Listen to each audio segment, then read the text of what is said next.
जय हिंद दोस्तों, वेलकम है हमारा यूट्यूब चैनल रूना वीडियो हम में। तो हम लोग प्रिंसिपल ऑफ होमोजेनिटी के बारे में पढ़ रहे हैं। प्रिंसिपल ऑफ होमोजेनिटी, ये हमें इससे ये पता चलता है कि अगर कोई इक्वेशन दिया गया है तो उसका जितने भी टर्म है उसका डायमेंशन जो होगा वो आपस में क्या होंगे, इक्वल होंगे। तो यहाँ पे अगर लिख सकते हैं कि the dimension of each term of an equation must be same। अगर मान लीजिए कोई इक्वेशन दिया गया है जैसे 2as equal to V square minus U square, ये इक्वेशन है। तो ये इक्वेशन में एक अलग टर्म है और एक ये अलग टर्म है और ये यू स्क्वायर भी अलग टर्म है। तो प्रिंसिपल ऑफ होमोजेनिटी से हमें ये पता चलता है कि ये जो तीनों टर्म है वो क्या है, इक्वल है, मतलब सेम है। और हमें ये भी पता चलता है कि जो फिजिकल क्वांटिटी होता है वो सेम ही ऐड और सब्सट्रैक्ट होते हैं। जैसे मान लीजिए अगर हमारे पास 2 सेकेंड है तो इसमें 3 सेकेंड ही जुड़ेगा, 3 सेकेंड 4 सेकेंड जो भी, मतलब इसका जो यूनिट होगा वो सेम होना चाहिए। अगर इसमें अगर 5 मीटर कर देंगे, जैसे 2 मीटर प्लस 5 सेकेंड, तो ये आपस में कभी ऐड नहीं होते हैं। क्यों? क्योंकि ये अलग ये फिजिकल क्वांटिटी है और ये एक अलग फिजिकल क्वांटिटी का यूनिट है। तो इसमें ये भी हो सकता है कि अगर मान लीजिए कि ये टर्म और ये टर्म जब इक्वल है तो अगर इसको ऐड करेंगे या मान लीजिए सब्सट्रैक्ट कर दिए, जैसे ये टर्म और इस टर्म में सब्सट्रैक्ट कर दिए, तो हमारा जो रिजल्ट होगा वो क्या होगा, 0 होगा। मतलब अभी यहाँ से एक और आप डिफरेंशियल लिख सकते हैं कि we can add and subtract similar physical quantities.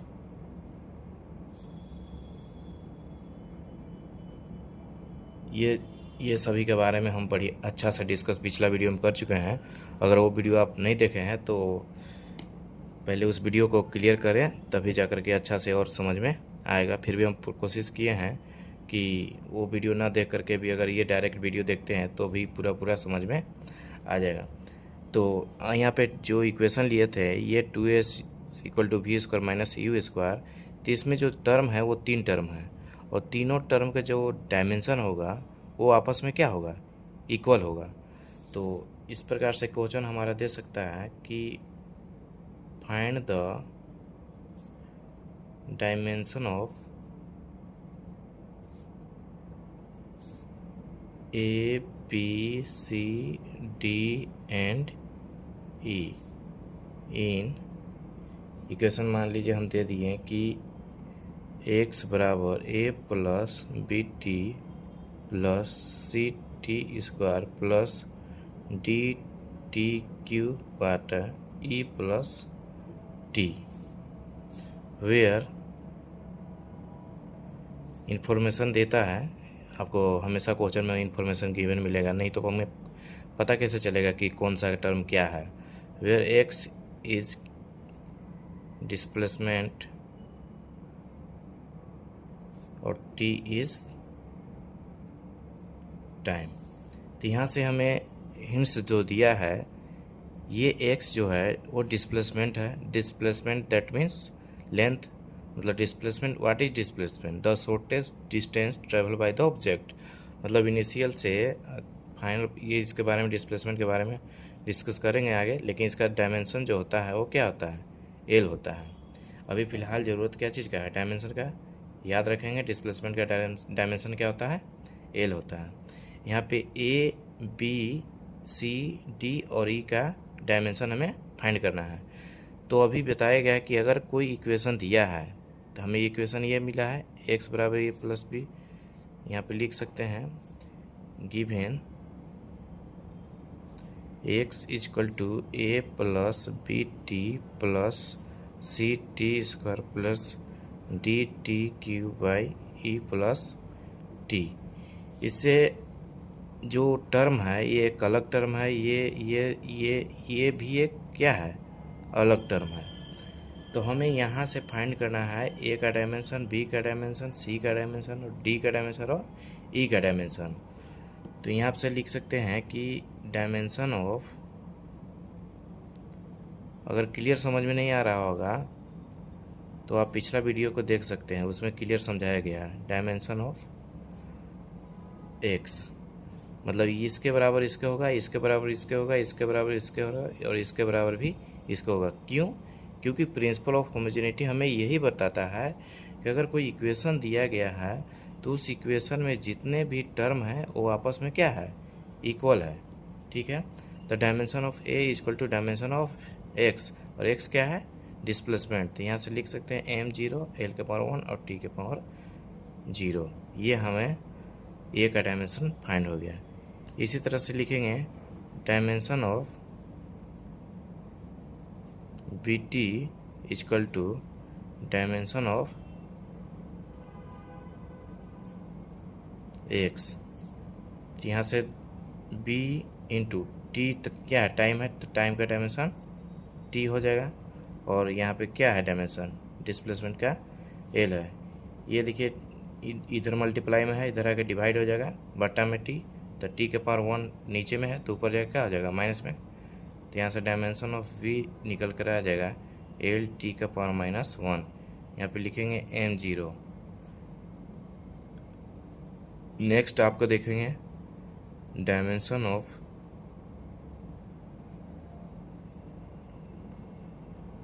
Of C T square is equal to dimension of X. तो यहाँ पे देखेंगे सी टी का टाइम है तो टाइम का डायमेंशन टी स्क्वायर हो जाएगा, और यहाँ पे डिस्प्लेसमेंट है तो डिस्प्लेसमेंट का डायमेंशन एल होता है।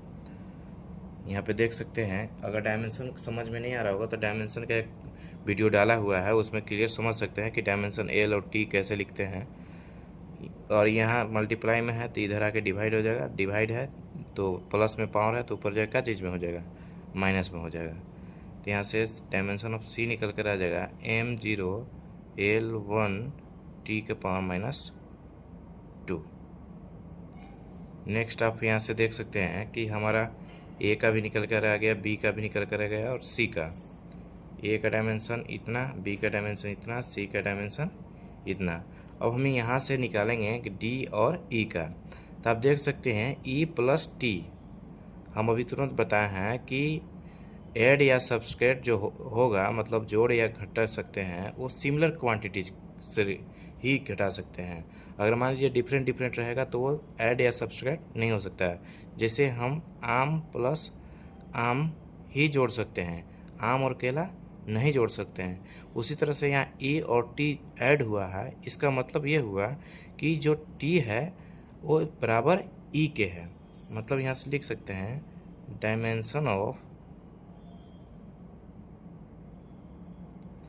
ई is equal to dimension of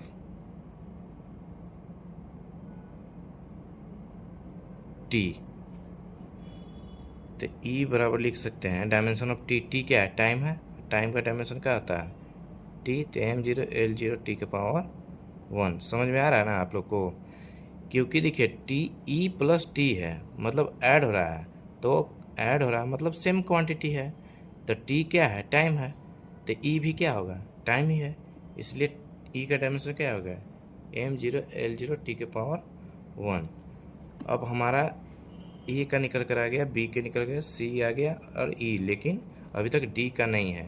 तो यहाँ से लिखेंगे, इक्वेशन देख लीजिएगा फिर से आप लोग, dimension of D T power 3 E plus T is equal to dimension of x.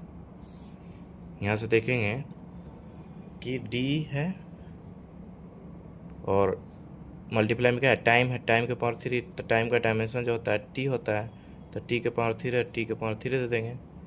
अब यहाँ देखिए ई है, ई प्लस टी है, तो ई का डायमेंशन अभी टी निकल कर आया, T plus T equal to dimension of X, तो डायमेंशन ऑफ एक्स क्या है, एल है। तो टी देखिए, टी और टी, यहाँ टी स्क्वायर नहीं होगा, टी और टी कितना हो जाएगा, 2t होगा, और 2 एक नंबर है, उसका कोई डायमेंशन नहीं होता, इसलिए सिर्फ क्या होगा, यहाँ टी होगा। तो यहाँ पे लिख सकते हैं एक लाइन और, d इंटू टी के पावर 3 बटा टी, 2t लिखेंगे, लेकिन 2 का कोई डायमेंशन नहीं होता क्योंकि नंबर है, हम पहले ही बता चुके हैं पिछला क्लास में। टी के पावर 1 है यहाँ पे, टी के पावर 3 ऊपर में है, तो ये प्लस है तो ऊपर जाकर क्या हो जाएगा, माइनस, तो माइनस तो सिर्फ क्या बचेगा, डी इंटू टी के पावर 2 इजिकल टू एल। ये यहाँ मल्टीप्लाई में है, इधर आके डिवाइड हो जाएगा, और डिवाइड होगा तो पावर प्लस में तो ऊपर जाकर क्या हो जाएगा, माइनस, तो यहाँ से dimension of D is equal to निकल के आएगा एल टी का पावर -2। इस तरह से आपको क्लियर समझ में आ गया होगा। अगर नहीं समझ में आएगा तो फिर से वीडियो आप देख सकते हैं, थोड़ा सा कॉम्प्लिकेटेड है लेकिन इजी है। नेक्स्ट क्वेश्चन आप लिख सकते हैं, इसी तरह से पूरा रिवीजन करा देंगे आप लोग के, क्लास में बने रहिए, कोई दिक्कत नहीं होगा। अगर थोड़ा सा भी मतलब दिक्कत रह ही जाएगा तो फिर क्या मतलब है। फाइंड द डायमेंशन ऑफ, आप इक्वेशन एक ले सकते हैं, find the dimension of A by B in P is equal to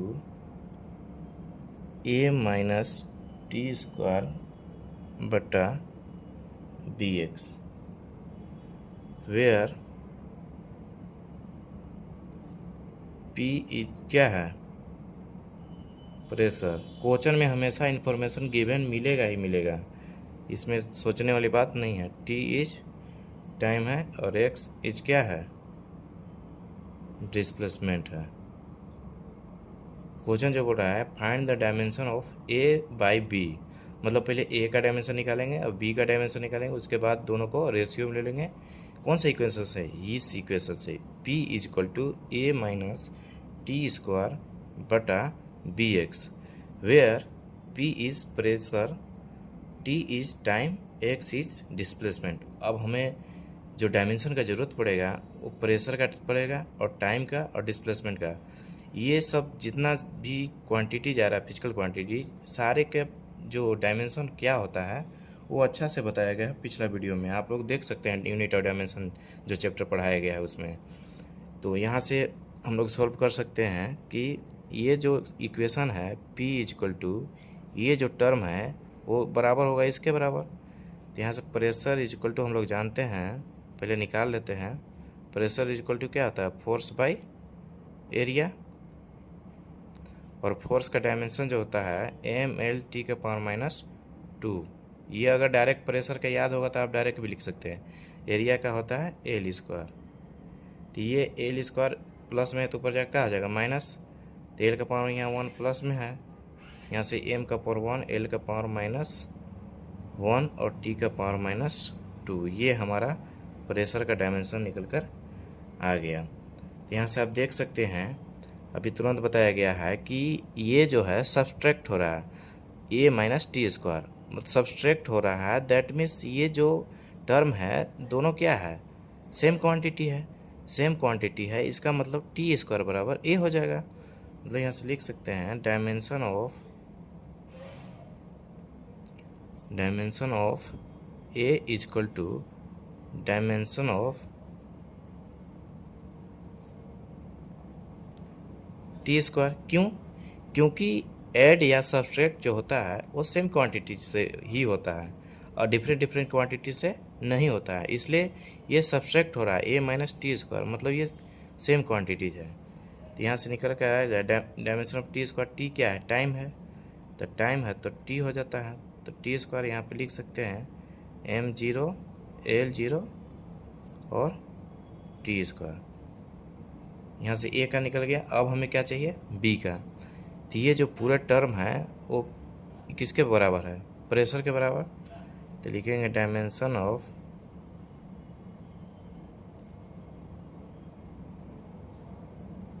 A minus T square बटा B x equal to dimension of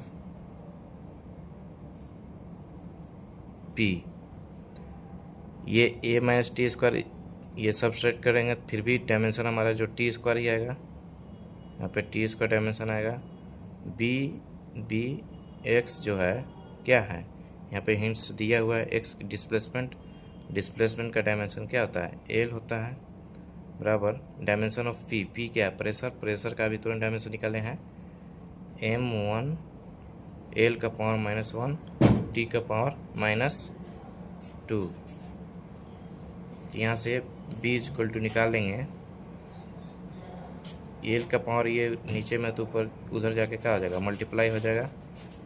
तो यहाँ से आप लिख सकते हैं m का पावर 1, एल का पावर ये प्लस माइनस तो हो जाएगा 0, एल का पावर 0 और टी का पावर -2 है, और ये इधर जाके क्या हो जाएगा डिवाइड में, तो भी प्लस से माइनस जाएगा तो टी के पावर -4। इस तरह से हमारा बी का भी डायमेंशन निकल कर आ गया।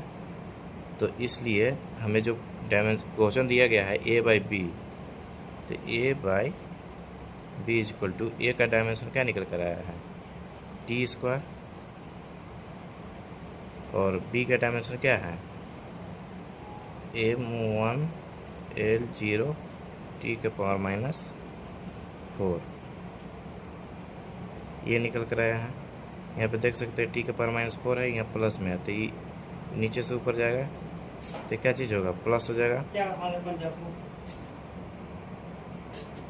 तो आप देख सकते हैं यहाँ पे कि टी के पावर यहाँ पे स्क्वायर था, नीचे जाकर क्या हो जाएगा -4। यहाँ से आप निकल कर आएगा टी के पावर m के पावर -1 l के पावर 0 और t के पावर 6 हो जाएगा ना। कहीं भी मिस्टेक तो नहीं हुआ ना, यहाँ पे t के पावर -2 हुआ है, ऐसा थोड़ा सा मिस्टेक हुआ है। यहाँ पे देख सकते हैं आप बीज यहाँ डिवाइड में है तो ये क्रॉस मल्टीप्लाई हो जाएगा, तो आप यहाँ से निकाल सकते हैं कि b गुने l, तो b बराबर निकाल रहे हैं तो मल्टीप्लाई में होती डिवाइड में हो जाएगा, तो ये तो सही है। लेकिन ये प्लस है तो ये क्या हो जाएगा, माइनस में हो जाएगा, और ये माइनस है तो क्या हो जाएगा, प्लस हो जाएगा, टी के पावर 4 प्लस में होगा। यहाँ पे देखेंगे कि टी स्क्वायर टी के पावर -4 है, तो प्लस में 4 है, ये माइनस में 1 है, तो ये m के पावर -1 है तो ऊपर जाएगा क्या हो जाएगा, प्लस में 1। यहाँ पे देख सकते हैं m का पावर 1 l का पावर 0 और t का पावर प्लस में है, तो ऊपर जाएगा क्या हो जाएगा, माइनस में, इसलिए t के पावर -2 ये आपका निकल कर आ गया करेक्ट।